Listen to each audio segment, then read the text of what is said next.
больше начал интересоваться жизнью того периода, потому что Алупка была тогда более красивая, чем сейчас, с настроенными сараями, непонятными строениями, плохими дорогами. А сейчас тогда как-то оно более выглядело презентабельно.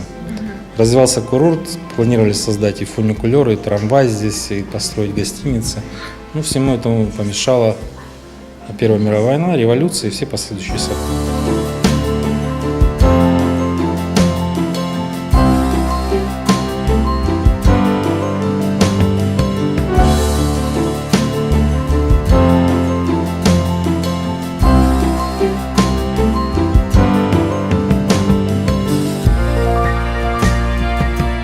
Благодаря этой выставке, может быть, на уровне государства будет реставрация зданий, которые сохранены еще есть в Алупке.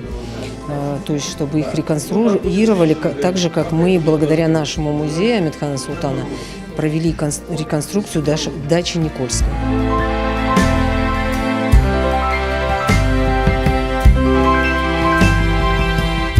Это потрясающая выставка. Эти фотографии дают возможность познакомиться с историей людей России, которые жили, отдыхали в Алупке, которые создавали здесь курорт в 19-м, начале 20 века.